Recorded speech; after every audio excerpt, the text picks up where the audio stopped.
Mandla Kanha tiger reserve को कान्हा राष्ट्रीय उद्यान भी कहा जाता है। भारत बाघों के भंडार में से एक है और भारत के मध्य में बसा हुआ मध्य प्रदेश का सबसे बड़ा राष्ट्रीय उद्यान है। वर्तमान कान्हा क्षेत्र को क्रमशः 250 और 300 किलोमीटर दो अभयारण्यों हालोन और बंजर में विभाजित किया गया है।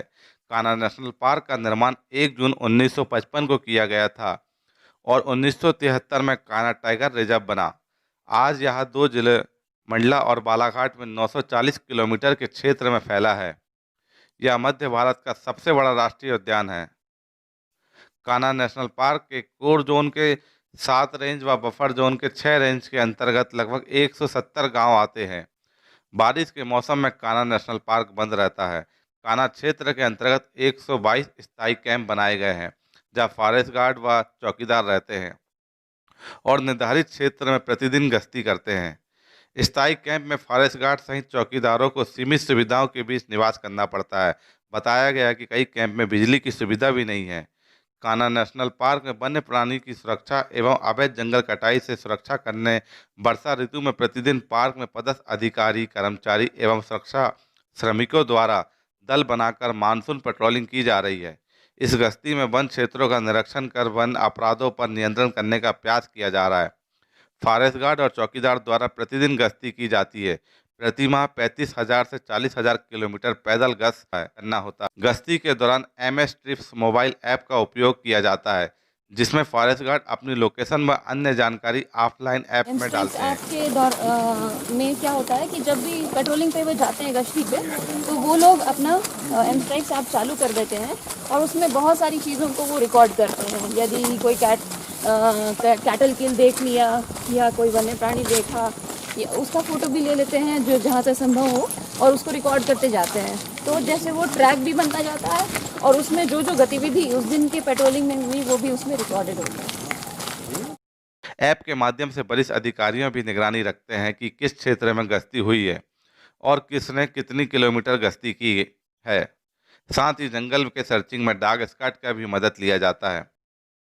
और उस समय हम लोग पूरा जो अमला है, फील्ड डायरेक्टर से लेकर नीचे के अमले तक सभी मॉनसून पेट्रोलिंग करते हैं, क्योंकि मॉनसून में जो पोचिंग के चांसेस है और बढ़ जाते हैं और इसी वजह से जो है सतत गश्ती हम लोग यहाँ करते हैं। हाथियों की भी मदद ली जाती है। कई स्थानों पे, संवेदनशील स्थानों पे जो सॉल्ट लेक्स या छापर के क्षेत्र होते हैं उसकी चेकिंग होती है। बिजली लाइन की भी चेकिंग होती है। इस प्रकार से गश्ती चलती है। तो इसी के बारे में आपको हम लोग ब्रीफ करना चाहते हैं। इसके बारे में एक फर्स्ट हैंड एक्सपीरियंस देना चाहते हैं और इसी वजह से हम लोगों ने आपको यहाँ आमंत्रित किया है। जंगल में आते हैं तो हम लोग एक ऐसा रंग के कपड़े पहनते हैं जो जंगल से मिलता जुलता है ना। बहुत रंगीन कपड़े हम लोग कोशिश करते हैं कि हम लोग नहीं पहनते, इसीलिए आप देख रहे होंगे एडी साहब लोग सभी जो है मतलब इस तरह के कपड़े पहनते हो जो कैमोफ्लेज जिसको बोलते हैं, जो जंगल में मिल जाता है।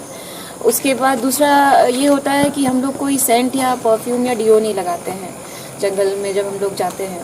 ये क्योंकि ये कुछ भी फॉरेन बॉडी मतलब जो बिल्कुल जंगल से हटके लगता हो या महकता हो, ये हम लोग जंगल में इसीलिए नहीं प्रयोग करते हैं, ताकि जो वन्य प्राणी जिसके समीप हम आते हैं या जो भी जंगल के जीव जंतु हैं उनको कोई ऐसा ना लगे कि भाई कोई फॉरेन एक बॉडी जंगल में आया है। ये सब छोटी छोटी जो चीज़ें हैं वो हम लोग जंगल में गश्ती के दौरान इस बात का हम लोग ख्याल रखते हैं। तो अभी हम लोग एक ग्रुप्स में डिवाइड कर देंगे। आप SDO साहब लोगों ने डिवाइड किया होगा, तो हम लोग अलग अलग ग्रुप्स में विभाजित होकर हम लोग अलग अलग दूरी तय करेंगे और उसके बाद सब हम लोग वापस इको सेंटर में जाकर अपने अपने अनुभव शेयर करेंगे। अंतर्राष्ट्रीय बाघ दिवस के उपलक्ष्य में 29 जुलाई को पत्रकारों को अलग अलग दल के साथ जंगल भ्रमण कराया गया, जो कि 15 से 20 किलोमीटर की यात्रा रही। जंगल के बीच में, जिससे जो है यदि आग एक तरफ लगी हो तो वो दूसरी तरफ ना पहुंचे, तो इसीलिए हम लोग ये फायर लाइन को काटते हैं और हर साल इसको मेंटेन भी करते हैं। जैसे अभी बरसात में ये बढ़ जाते हैं, तो बरसात के बाद जब ठंड का मौसम आता है तो इसको पूरी सफाई की जाती है ताकि ये इसमें कोई पेड़ पौधे ना आए। क्यों उसको बेचते क्यों है ना। तो अगर हम इसको बहुत गौर से देखेंगे तो ये देखेंगे कि बहुत सारे जीव जंतु इसमें हैं, है ना। इसका भी वो जैसे ये 60 साल खड़ा रहता है ऊपर, वैसे ही 60 साल नीचे पड़ा भी रहता है, मतलब धीरे धीरे ये सड़ता है। तो जब धीरे धीरे सड़ता है तो इसमें अलग अलग प्रजाति अलग अलग समय में आती है। पहले जब ये कड़ा रहता है तो दूसरी प्रजाति आती है, फिर उसके बाद धीरे धीरे जब जैसे जैसे वो अंदर सड़ता जाता है तो अलग अलग प्रजाति आती है। तो अगर यूं कहें तो ये पूरा एक इकोसिस्टम है, एक पूरा एक मतलब पारिस्थितिकी तंत्र है जिसमें पूरा सब कुछ चलता रहता है इसके अंदर। तो ये भी हमारा बहुत महत्वपूर्ण अंग होता है जंगल में। तो इसीलिए यहाँ पर आप देखते होंगे जब लकड़ियाँ गिर जाती हैं उसको नहीं तो उठाते, हम लोग उठाते नहीं है, डिपो में नहीं ले जाते हैं टाइगर रिजर्व। रोड में रहती तो हाथी से अलग कर देते हैं। हाँ, बस किनारे कर देते हैं जी।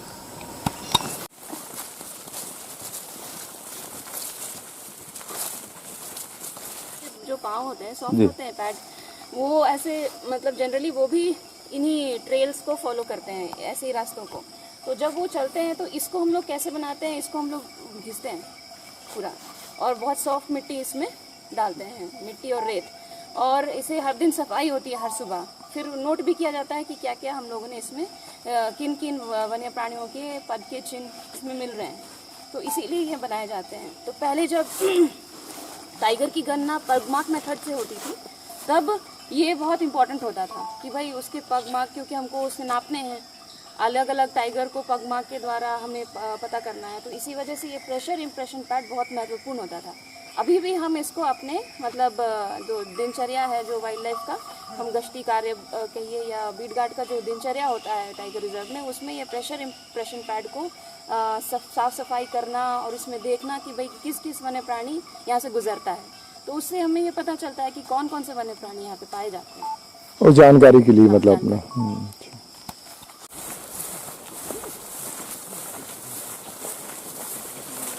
जैसे फंदे वगैरह भी कहीं कहीं लगाते हैं लोग, तो उसकी भी चेकिंग करते हैं। आप लोग जब कश्ती दलों में जब जाते हैं तो सुअर वगैरह के लिए मारने के लिए कई बार लगाते हैं, चिकन वगैरह के लिए। कान्हा नेशनल पार्क के क्षेत्र संचालक एल कृष्णमूर्ति ने खटिया इको सेंटर में पत्रकारों से प्रेस वार्ता में जानकारी देते हुए बताया कि जंगल पेट्रोलिंग करने का मुख्य उद्देश्य है कि जंगलों में पेट्रोलिंग के दौरान वन अधिकारी एवं कर्मचारियों को क्या क्या दिक्कतें उठानी पड़ती है एवं विभाग द्वारा वन एवं वन्य प्राणियों की सुरक्षा के लिए जो प्रयास किए जा रहे हैं। कड़ी मेहनत एवं सुरक्षा की वजह से आज बाघों की संख्या तीव्रता से गति पा रही है। वर्तमान में कान्हा नेशनल पार्क में 112 बाघ मौजूद हैं, जिससे भविष्य में पर्यटकों को वन प्राणियों के दीदार होना संभव हो सकेगा। इस कार्यक्रम में एल कृष्णमूर्ति क्षेत्र संचालक, अंजना सुचित्रा तिर्की उप संचालक कोर जोन, गिरतेश बरकड़े उप संचालक बफर जोन, सुनील सिन्हा सहायक संचालक सिजौरा, SK सेंद्राम सहायक संचालक फैन, सुधीर मिश्रा पार्क अधीक्षक, रामेश्वर उइके परीक्षित अधिकारी खटिया, वीरेंद्र बैरागी वनपाल, ज्ञानीलाल मरावी उप वन क्षेत्रपाल, सविता मरावी वन सेविका, भागीरथ सिंह कोकड़िया वन रक्षक, महेश मरकाम वन रक्षक किसली, संदीप ठाकुर वन रक्षक खटिया, सेवक राम मरावी वन रक्षक मोचा, राम गणेश पटेल वन रक्षक छपरी, जी सिंह बघेल सैन्य बल, अमरलाल मरकाम स्थायी कर्मी, Ayodhya Prasad Yadav TPF, Santosh Maskule TPF, Govind Sayam TPF, Ramesh Maravi TPF आदि लोग मौजूद रहे। इंटरनेशनल टाइगर डे के अवसर पर हमने फुट पेट्रोलिंग कुछ पत्रकार बंधुओं को लेके करवाया गया है। एंड बाघ दिवस पर इवन पार्क में भी हर जगह में हमारा पेट्रोलिंग को हमने और मजबूत किया गया आज। इस कार्यक्रम को करने का क्या उद्देश्य है? इस कार्यक्रम का मेन उद्देश्य है कि जो हमारा जंगल में जो हमारा फॉरेस्ट गार्ड्स हमारा स्टाफ कैसे पेट्रोलिंग करते हैं, उनका कैसे क्या क्या दिक्कतें होते हैं, ये सब चीज़ इससे आप लोगों को भी अवगत हो, ये एक उद्देश्य था। बाघ संरक्षण में क्या क्या प्रयास विभाग कर रहा है वो भी बताने के एक मौका है इस कार्यक्रम के माध्यम से। कान्हा में जो टाइगर पॉपुलेशन है वो हर साल निरंतर बढ़ता जा रहा है। सो उसका मुख्य उद्देश्य है कि यहाँ पे जो कोर के अंदर जितना भी विलेजेस था वो विलेजेस का पूरा रिलोकेट किया गया है। एंड विलेज रिलोकेट के उपरांत यहाँ पर जो उसका रहवास क्षेत्र का सुधार का कार्य निरंतर किया जा रहा है। इस वजह से जो यहाँ का जो टाइगर का पॉपुलेशन वो धीरे धीरे बढ़ रहा है। तीसरा महत्वपूर्ण है कि प्रोटेक्शन, जहाँ हम लोग सुरक्षा का व्यवस्था हमारा पेट्रोलिंग के कैंपों के माध्यम से मजबूत किया गया है। सो फॉरेस्ट गार्ड्स हमेशा वहाँ रह के प्रतिदिन पेट्रोलिंग करते हैं, पूरा निगरानी रखते हैं। अगर आपके पास भी समाचार, फोटो एवं वीडियो है तो आप हमें भेजें। संपर्क करें 9407091560। हमसे जुड़े रहने के लिए हमारे YouTube चैनल को सब्सक्राइब करें और नई वीडियो की नोटिफिकेशन के लिए बेल आइकॉन को दबाएं।